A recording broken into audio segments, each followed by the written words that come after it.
President Kevin, Vice President Paul Harris. Please silence your phones. Providing invocation today is Kristen Boone, Market Managing Director for Kentucky at PNC Institutional Asset Management Group in Tennessee.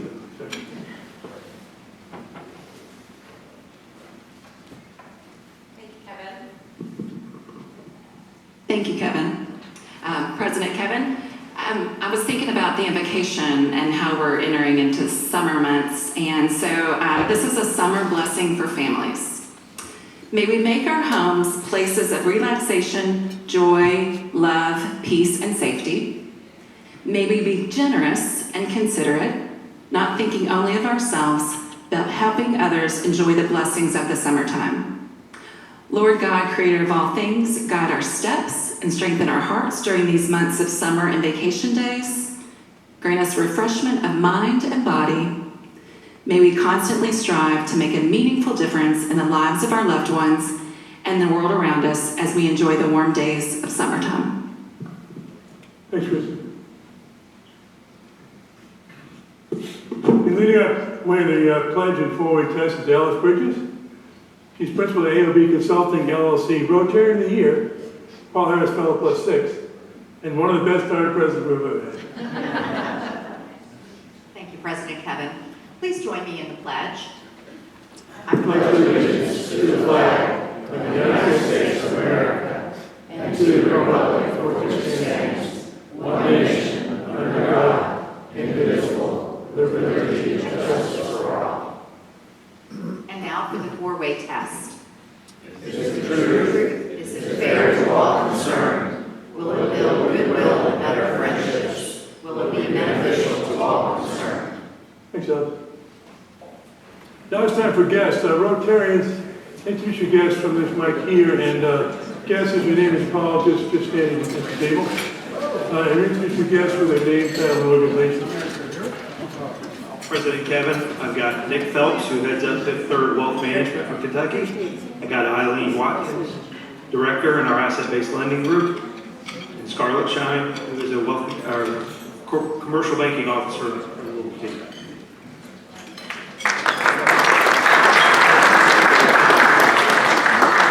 President Kevin, my name is David Hardy with CBRE, and I'm pleased to welcome two new colleagues, Jeff Greer and Rick Ashton, both Senior Vice President. President Kevin, Kristen Boone. My guest today is Jennifer Moore. She is a corporate banker with PNC.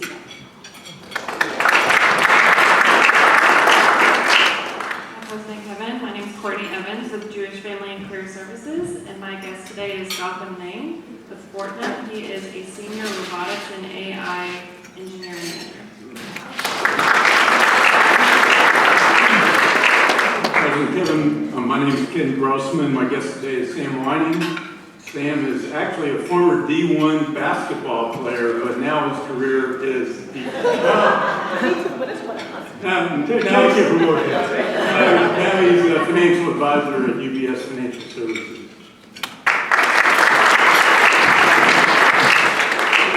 Good afternoon, President Kevin.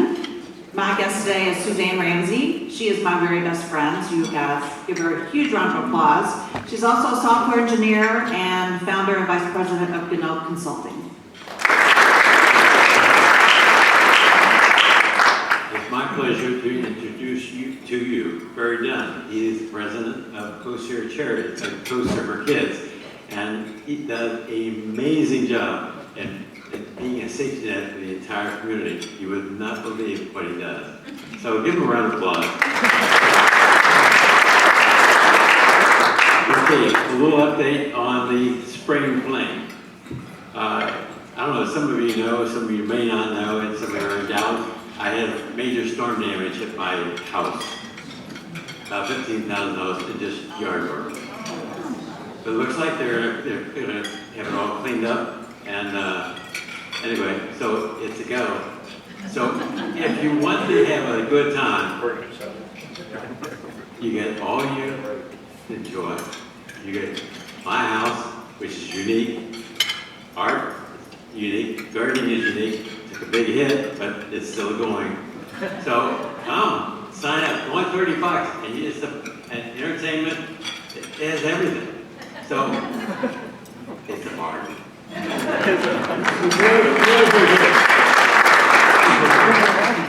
The other big hit is that guy, right after the meeting, follow him to that table over there, I'll guess, because he can't learn a little more about Rotary, so he's the guy that he told me to just tell him what's going on, right after the meeting.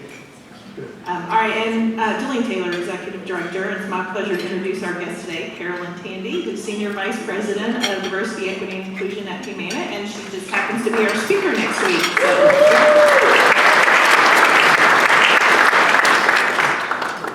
So there's a name tag over there, Carolyn, right next to me. That's okay. Same food at all the tables, don't worry about that. We got quite a few Rotarians in the spotlight this week. Sorry, I forgot. We also have an entire guest table brought by our speaker. Are you going to introduce them later, or would you like them to stand down? Yes, you all can stand. They are all of my colleagues. Wow. So welcome. Thank you for joining us today.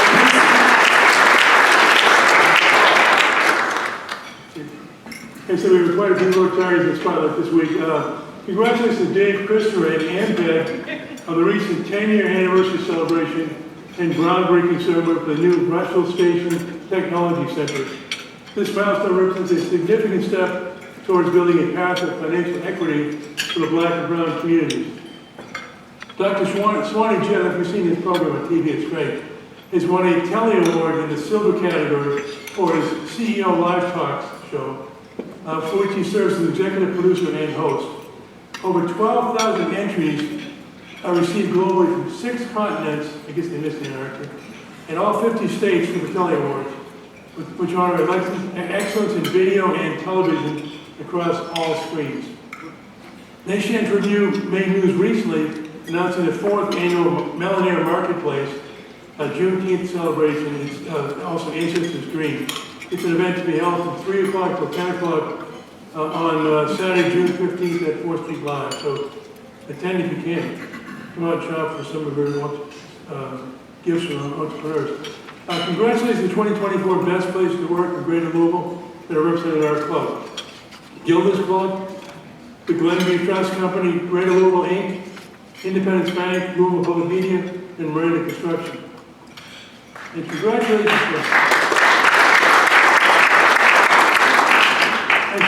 to Cynthia Napak, Aaron Jordan, Paul Bolton, and the rest of the Leadership Louisville Center team on a fantastic Leading Better Summit.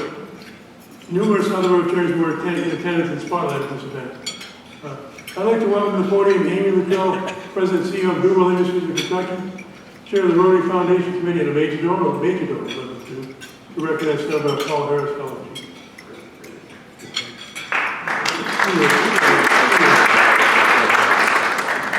Thank you, President Kevin. So today we get to recognize 3 of our fellow Rotarians who've achieved Paul Harris Fellow plus something.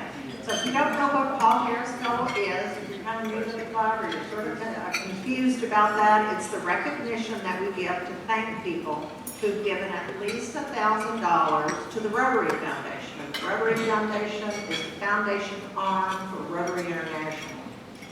So it is possible to give more than the $1,000, and when you do, when you reach 2,000, 3,000, and so on, we give you another recognition because we like to encourage giving to the foundation. It is one of the ways that we as Rotarians fulfill our motto, service above self. I just want to take just a second to thank many of you who gave to the foundation when Deline sent out the invoices a few months ago.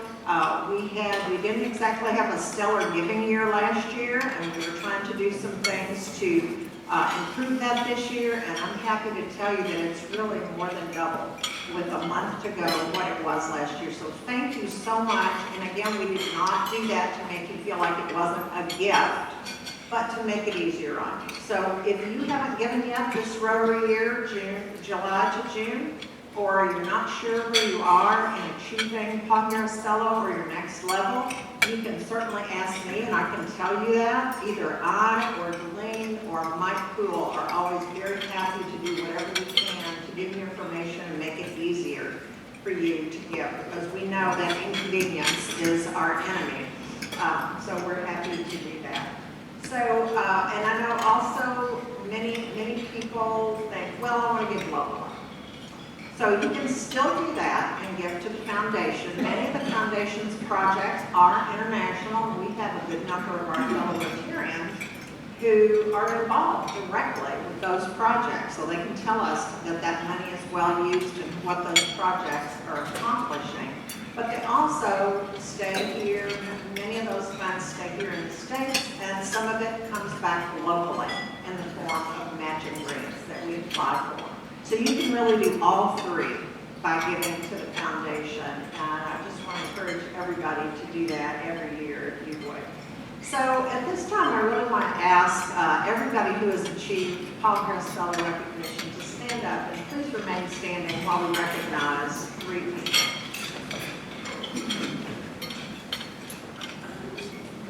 Okay, first, guess who we have? Our own President Kevin.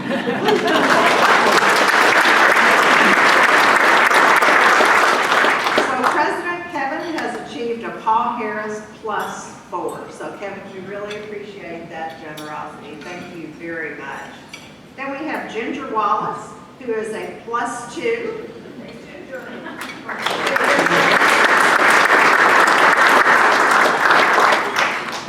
Very much, Ginger. And then we have Delene Taylor, who's a PHS +1.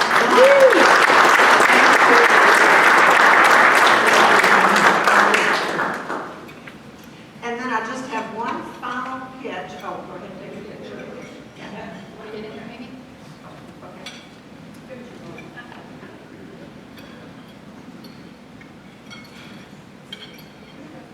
If you are interested in the work of the foundation, we would love to have more people on the foundation committee. So please see me if you think you're interested in that. Thank you. And back to you, President. And to introduce Purna Veer, I'd like to invite to the stage Kevin Lynch. Purna Veer is the youngest of 3 children born to a rice farmer who cared, and he and his wife cared for their children in a rural village of Kodak, India. Following graduation from Shivaji University with a bachelor's degree in civil engineering, he left India with just a little bit of money and a small suitcase. That's all he had. The journey to America, where he continued his studies at Texas A&M. He got his master's there in environmental engineering. In the field of environmental engineering, he worked for about 5 years working on air emissions modeling and permitting, basically. So that was a very technical job. And he found out early on he liked the technology side more than the engineering side. So he taught himself during late nights and on weekends to learn about how to customize software and help clients design databases, program clients and website packages, etc. As he became more proficient at that, friends and colleagues began recruiting him for their IT work. He eventually attracted big-name clients such as Continental Airlines, which is now United Airlines, as well as compact computer companies, now Hewlett-Packard. Vsoft was founded in 1997, and Purna has helped lead the company to become a growing, innovative technology services company with clients all around the world. As a testament to placing people first and making the world better for all, Vsoft has grown exponentially since its inception. Today, Vsoft has employees in 42 states and in India, Hyderabad, India. They have now over 700 employees, and they continue to add programs and products regularly. He's always keeping up the latest thing. That's why he's into AI right now. Not just AI, but the application into business. So one of the things that he understands the practical side, he understands technical, he's not business, he understands both. So he really is a good person to explain that to us. But Vsoft is a multi-year Inc. 5000 fastest growing company. And it's Purna and the company have been honored with numerous Best of awards, and also recognition as a champion in diversity, and Ernst Young Entrepreneur of the Year finalist several times. And in between working at Vsoft up to 70 hours a week, juggling home life with his wife, Radhika. By the way, she's the Vsoft co-founder. He credits her with most of the success. That's why their family is very successful also. 2 lovely daughters and mentoring those in need. He's also able to find time to sit on boards of many organizations, including just last year, he was the immediate past president of GLI boards. That's a pretty big deal. He was the chair of that, sorry. He also gives back with his peers, with his employees, and his own VSOF Cares initiative, which includes volunteering, community involvement, and raising funds for various children's causes.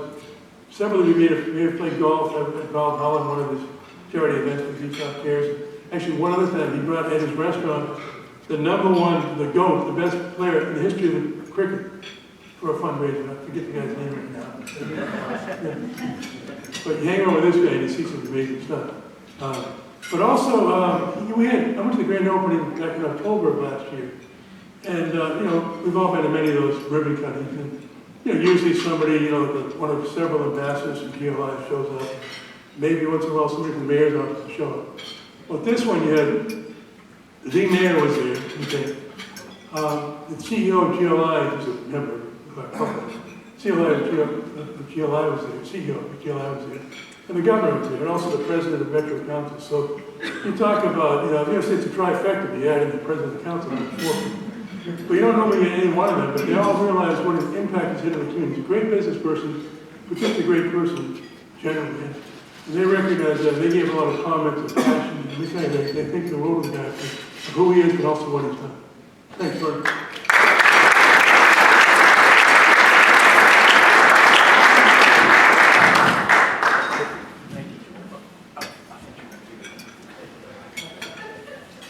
Thank you, Kevin, for the nice introduction. Good afternoon, everyone.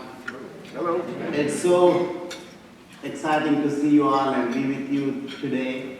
And thanks to Kevin and the Rotary Club for inviting me for today's discussion. Again, I thought about different topics, but decided that this is the relevant topic, being a passionate topic for me. Generative AI, as you all must be experimenting with it on your ChatGPT and other interfaces, and maybe even using in your own business. I thought, taking it from there and how other businesses are using and what opportunities are existing with this technology, and also what challenges are we all facing. And I know the opportunity is to talk about my own passionate topic, but the challenge is to condense that into 20 minutes, so just bear with me. So with generative AI, as you all maybe, last year ChatGPT introduction, we have seen the potential. Until then, AI was a big hype for many. And a lot of companies, a lot of individuals have been skeptical about how to use this technology in their own use cases, in their own companies. But with ChatGPT coming out, really things have changed. The budgets for many companies have changed, and all the companies, about 71% of the businesses that are surveyed by Gartner have told them that they already have plans to implement Gen AI in their own businesses to some extent. Maybe just small pilots, or even going full force with increasing their budgets to support these projects. So today I'm going to talk about some of the opportunities that the technology offers, and some of the challenges that lie ahead of us so that we can navigate. Just like any other technologies that have changed the overall situation with businesses, there are so many companies that we have seen that have become irrelevant when they know things are changing around them and have not acted on. So with this, there is no exception. Companies will have to embrace and will have to adapt because the competition is taking on, and competition is adapting this transformative technology and making their businesses better, more productive, more efficient, and reducing costs. So in order for any company to be competitive and create that competitive advantage, it's important for them to embrace and adapt and more importantly, speed up that process. So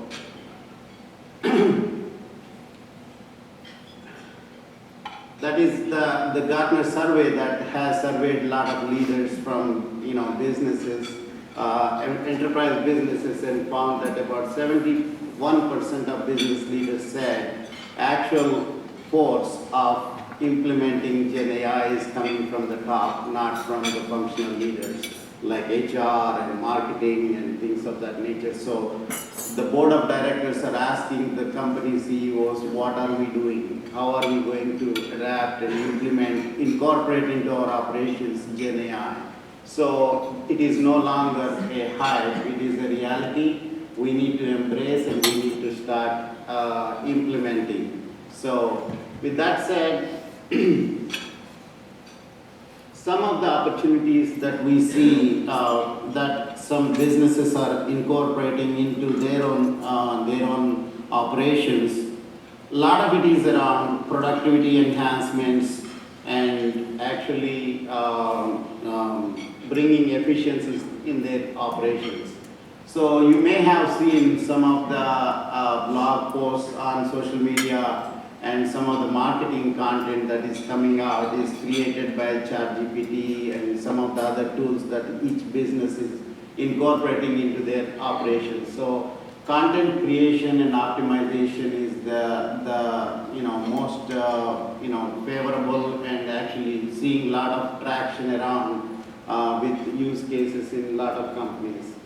And also, as I said, enhancing the productivity of workers within the companies. No matter where they are, a lot of tasks that are done by those employees are improved, and productivity gains are being seen already in a lot of use cases that we are seeing and in the customers that we are talking to. And in sales and marketing, a lot of the messaging, personalized messaging based on the data analysis these models are bringing back based on their own data as to what message is going to resonate to the segment that they are communicating with. So that's, again, when you are sending a perfect message catered to somebody that is going through a pain or an opportunity that they see, it's going to be resonating to them, and therefore conversion of those marketing messages and campaigns are working. And a lot of product development and service offering companies are using Gen AI to actually understand the trends in the industry and also customer behaviors, and these models are actually creating some immediate test cases so that they can test. Once the results are in and they see the favorable results, they can scale quickly. So go to market, time to market is improving at a great scale. And HR departments and marketing departments are using video and audio creation with Gen AI introduction, and again, improving what has been on the back burner for some of these departments because of the lack of budgets and whatnot. We see a lot of companies are actually using technology to speed up some of those projects. And in pharmaceutical industries, we have seen already that some of the drug discovery for certain conditions and healthcare conditions, that is also speeding up because of the use of Gen AI, being able to analyze vast amount of data and be able to bring back the results. And we have seen in banking and financial sector, a lot of financial assistance helping personal portfolios based on their risk levels that they are comfortable with, and also the personal goals that they are setting, and medical assistance in healthcare. Again, scheduling and some of those routine tasks are being automated using AI. And we experience, again, impact of AI and how we in our own business, we have about 600 programmers and IT professionals that we see the impact on our own industry that with the use of Gen AI, we will see that those positions are going to be slowly, gradually eliminated. So we are actually taking steps towards strategically how we can move away from some of those positions and actually deploy those resources and reskill them and upskill them in areas where we see a lot more opportunities are going to be with Gen AI. So coding assistants are going to be fastest growing area of Gen AI usage where programmers are going to be having to repurpose themselves. And being able to analyze the vast amounts of data and the suggestions that it brings back can be applied to many decisions that the enterprises can make in a timely fashion for them to be agile and nimble and be able to navigate in the right direction. So a lot of customers that we are talking to fall into these three categories. One is, they are looking at improving productivity within their organizations, whether it is spending more time on the back office products that they can, implement with a lot less risk than, customer-facing applications that can have some consequences initially. So as it matures, they can, they can focus more on the customer-facing and other areas of the business. But right now we see a lot of companies that are less risk-taking companies are focusing on how can they improve productivity on their back office applications. And then we have not in front of my customer, like I said, they just want to focus on applications that are not facing the customers. And some of them are going all in, so they are comfortable taking this to entire organization and be able to build their core capabilities using Gen AI as well. So those are the types of customers that we are seeing across the board.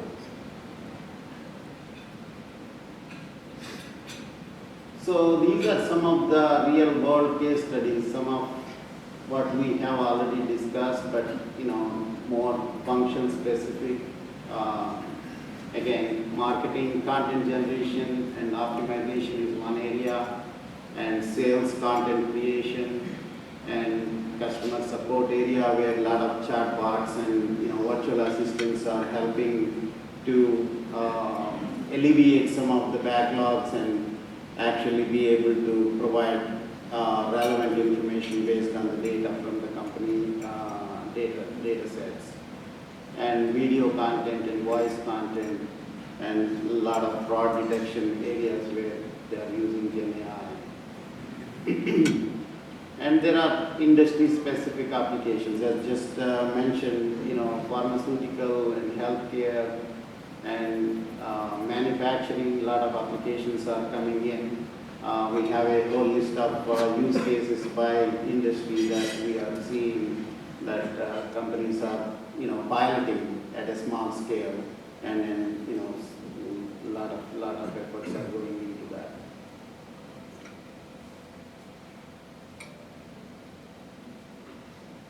So some of the challenges, as you may have already been familiar with,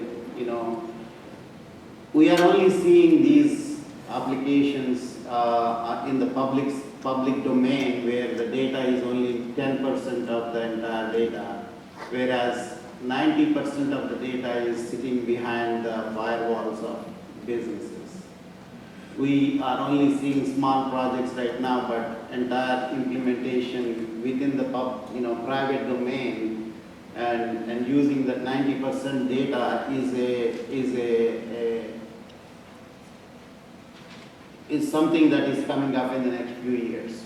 So everybody is going to have to make sure that data is in a right shape and form for these models to be trained on, and the results that are coming on are reliable and at a quality that we expect them to. So what garbage in and garbage out. So if the quality of the data is not at a level that you will rely on the results, then you will not have the right outcome. So data quality is an area that a lot of enterprises are going to be focusing on, data governance, making sure that their data is in a shape that these models can go after and be able to be trained on. And privacy, security, and regulatory issues that are surrounding these projects. Again, because the data is so important for these models to be bringing the results, the protection, making sure that it is not falling in the wrong hands, and there are security layers around that, and also personal data is not exposed, and some of those issues are real issues, and that's where the hesitancy to adopt, but there are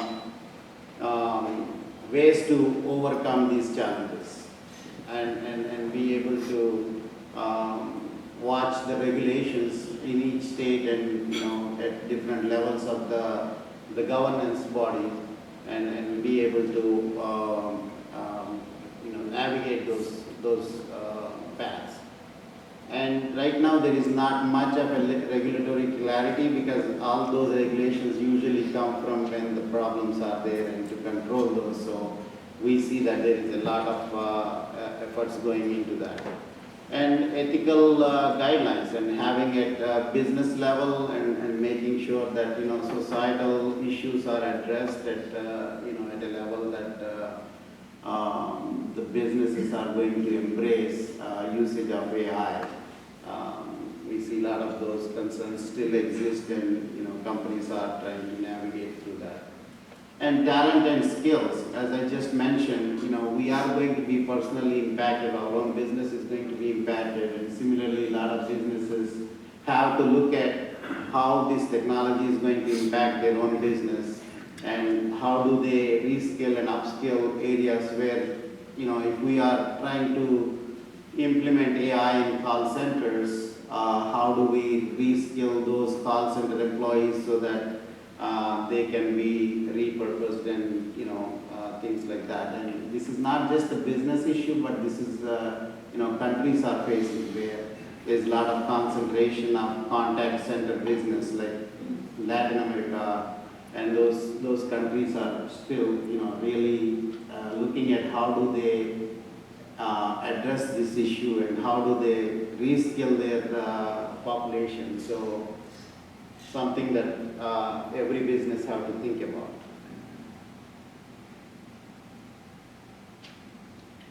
I think, we are seeing, again, as I mentioned, being, a lot of businesses are facing economic uncertainties and still, investing into AI projects.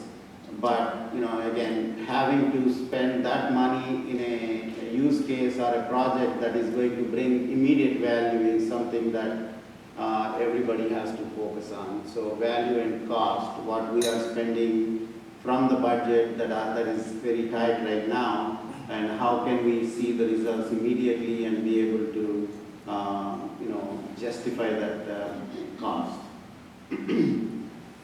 So here are some of the strategies for successful implementation of Gen AI within any business. Making sure you identify the business cases that are going to use cases that are going to bring immediate value, whether it is at a revenue level or expense level, making sure that you are either increasing the revenue through your sales and marketing efforts, automating some of those processes, or reducing the cost by being able to automate some of the efforts that lead to reducing the cost. And making sure that these objectives of that project are aligned with your own company objectives, what you are going to accomplish, increasing the revenue or building the core capabilities that are going to result in more business and market expansion and things of that nature. And building a team that can handle these projects. It's definitely the scarcity of talent is there, especially with Gen AI being a new kid on the block, making sure that the team consists of diversified talent across like machine learning experts and data scientists and project managers that know and also domain experts that the project is related to. And cannot insist enough about the quality of the data, because if you don't have the quality data, you will not get the results that you are expecting. So, and scalable infrastructure, not only for the data and hosting the data, but also running these models and training the models. You need a lot of computing power. So cloud infrastructure that can be scalable based on your demand is a key for successful implementation. And making sure that you have the ethical guidelines that are in place and constantly reviewing those guidelines based on what's going on outside and what are we learning from others, and incorporating that into your own business's ethical guidelines. And making sure that there is, allowing the talent pool that you have to make mistakes and be able to learn from it and incorporate that into your own process to build better software and better tools and resources is the key. That's where the culture of innovation comes into it. It's definitely something, not only for AI projects, but for anything related to technology, making sure that you are giving that safety net where they can experiment and learn quickly and be able to adapt what is being learned into improving, continuous improvement. And, taking it small, building it, and then learning from it, and then scaling it, as always, is the best case. So these, especially these use cases, just starting something and be able to learn from it and incorporate those lessons into improving is a key. And keep measuring what we are trying to accomplish, what are our objectives, and how do we measure those, whether it is, from this project we are going to accomplish improvement of productivity, just objective measures like that, and having proper metrics to measure and assess, is it effective or is it something that needs to be improved on. And having an engagement with the stakeholders across the board, including customers, incorporating them into the process of assessing the impact of these projects is key. And having a proper and robust governance is the key as well.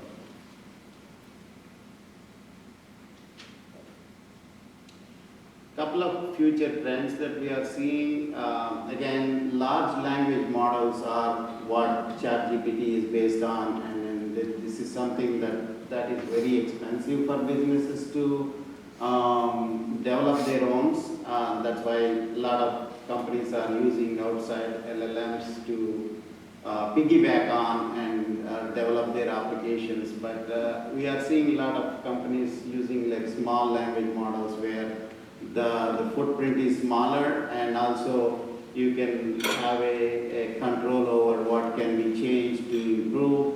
And a lot of domain-specific applications are based on small language models, and they are very cost-effective as well. And then you can control the quality of output that is coming from it.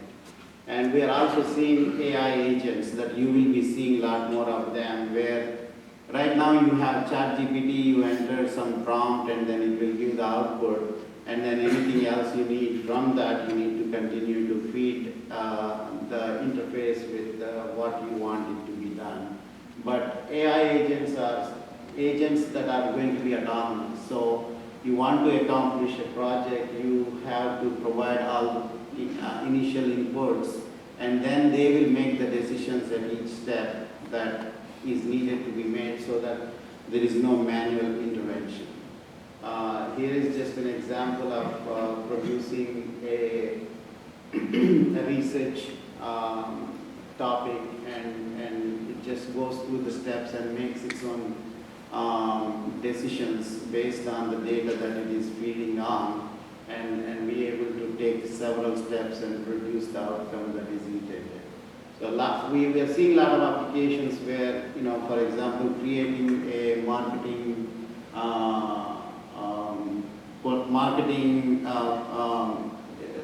like a blog post or something like that. We are seeing that there is an input that is given initially, and then it goes through several iterations and produce something that is ready to go to a great extent. So.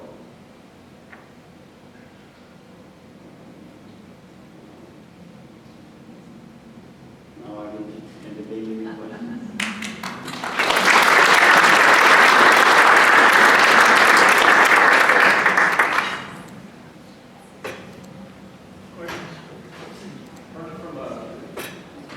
Come up and speak to the microphone, please.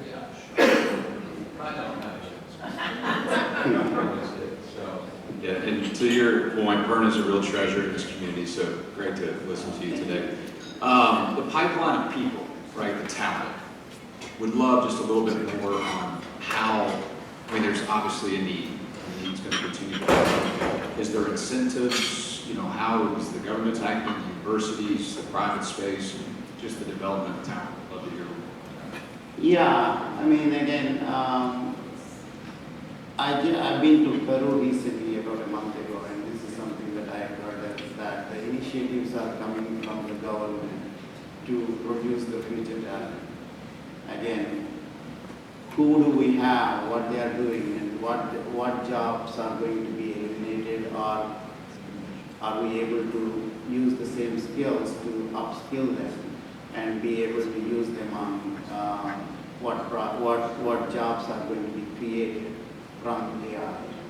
So it's coming from governments, and it's coming from individuals. Like I said, we ourselves are very cognizant of what is going to happen 2 years from now, 3 years from now, and it's going to be a strategic plan to kind of realign ourselves as a business and take some intentional actions now to be able to navigate this. It's happening everywhere. Hello, Purna. Kevin Fields. I'm CEO at Louisville Central Community Center, a club director and chair of the club's DEI committee. So I want to first thank you for bringing this discussion forward with generative AI. The rapid adoption of this technology is very disruptive, and it's happening globally. And so there's certainly a lot for business leaders to be active in and addressing what's happening. I have a lot of questions, but I'll limit it to one at this point. Maybe we can have some other conversation afterwards. So from a community standpoint, from an organizational leadership standpoint, what should we be concerned about with this adoption of generative AI, such that we are making sure that all segments of society are included? We already have disparities in technology. There's a proverbial gap in terms of access to technology, and then with this widening potential, how do we address that? And maybe if you can elaborate a little bit on the upskilling, reskilling for all segments of society, that would help. Yeah, just like any other initiatives around workforce development, I would say empowering those organizations that are focused on talent development and talent, upskilling, focusing on those entities and supporting their initiatives towards transition. Obviously, you have more opportunities coming from applying the technology, so it's a matter of mapping into what skills can be repurposed to meet the other demands, and that way we can accomplish this. Thank you for coming today. I'm Larry Sloan, and I'm I've been involved in sales all my life, but also in fundraising. Let's say we wanted to fundraise this month, and we got all the statistics on a spreadsheet, age, gender, and so forth. How does AI, how do you marry AI? Can I, as an average person, be able to get AI to work with my spreadsheet to see how to target certain groups? Yeah, certainly the data you have can be fed to the AI model, and also take some other examples of similar,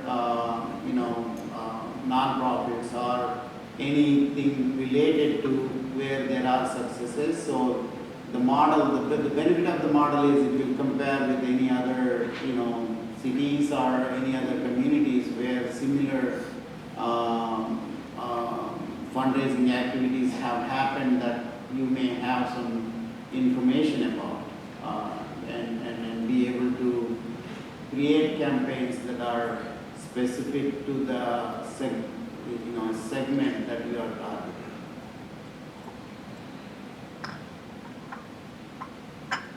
Thank you for coming. I've got a kind of an application question. I was watching a segment on CBS Sunday morning, and they had a presentation about how a school system had used AI to improve their bus challenges. And for $55,000, they got the results of the study. They cut their number of buses by 50% and saved, I think, $500,000.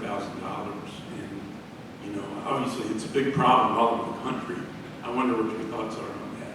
You can see that working. Well, anytime you can save money in a school district, it is a good news. So, and not only that, but making it easier for parents and everybody to and having that comfort is obviously yeah. Do you know somebody that could use that?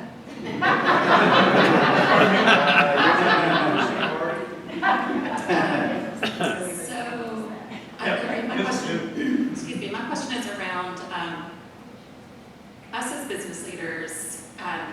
Many of us are experts in different fields. This technology is new and it allows us to use it differently. What advice do you have for us? What should we be playing with? Should we try to do some things with in our own personal life with it, in business, just as a way for us to get more comfortable with how this works, so that we can then better inform and encourage the organizations that we work with and how to move forward. So just some practical kind of advice for us. I think, both at a personal level and at a business leader level. Personal level, we are already using ChatGPT. What I'm thinking about what my problem for today or the hour is, I'm going to ChatGPT and asking. So we continue to do that, and we continue to, learn from it. But as it relates to the business leader, I mean, obviously we all know our priorities through, what our goals are, what our objectives are for our businesses. So focusing on something that is keeping you at night, or, at a lower level than that, and then prioritizing that to be a use case will be something that I would. Hi, Purna. Kent Wayland with Wayland Ventures Development. Our firm does real estate development and architecture, and I was talking to some of our architects about AI, and I think they view it as a very powerful tool, making them more efficient. I was reading recently that ChatGPT and some of these companies actually hire software engineers to troubleshoot problems in coding, so that then the AI model can learn from that experience and kind of use that as a platform for how to teach other people how to solve problems. So thinking about creative fields that also have a technical application, such as architecture and software engineer or anything, in what ways would AI if we always go there for a solution, be limited, would it decrease creativity, or does it have a chance to think and be creative on its own, or do we still have to rely on human nature to come up with more creative solutions that are outside of the scope of the AI model? Yeah, that's a very good question. Again, where there is a difficulty of replacing humans is where the creativity comes. I mean, fields and areas where the humans can do better than the model is where I would say that that's the last one to be replaced. I just saw a LinkedIn post recently from one of my friends where he asked the ChatGPT to create an image where men and women are wearing big hats at Derby, and it did create a nice image of it, but the horses are flying. So, so that's where it starts. I mean, prompt engineering is an area that is kind of, a subject matter that is really getting into the mainstream. But again, yeah, there will be time for it to be replacing some of those creative areas, but I absolutely agree with you that, yeah, the creativity is something that humans can do better, so in some areas. Just to comment on that, I was at a continuing legal education seminar about a year ago next month actually. And that's conservative lawyers getting trained on, educational stuff. Every single speaker said, you need to use AI, and not using it as a final answer. But the consensus was very clear that if you're not using AI as a lawyer, you're probably committing malpractice pretty soon. So they're not saying, do it to the end, but check everything over. But starting from the very beginning, doing the way we were inefficiently before, and start billing for that, that's really not acceptable. I was wondering as we were talking, how do you rate us as a country and other countries in terms of the ability to use this well, position, to get there also, whether or not we work with other countries like, for example, India, obviously is a good example. But how do you see the U.S. taking the challenge of AI and competing with the rest of the world? I think we have more resources in U.S. and more talent available elsewhere. So for it to be successful, we need both. Access to the data. Obviously, all the companies that are here, have intense data behind their firewalls.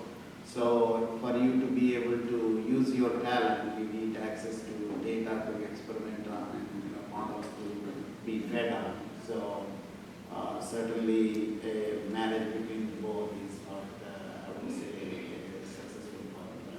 And follow, how do you compare China in terms of this, where they are developing and where they can go with this? Especially with the privacy concerns and some of the patent and some of those areas that are the concerns are there with China. So I think it will be difficult to look at China as a destination for someone. Thanks, Ray.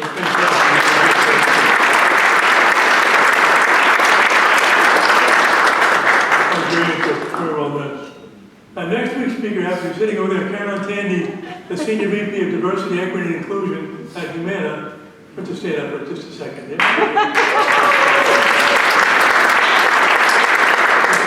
are speaking on that by noon as usual on Monday.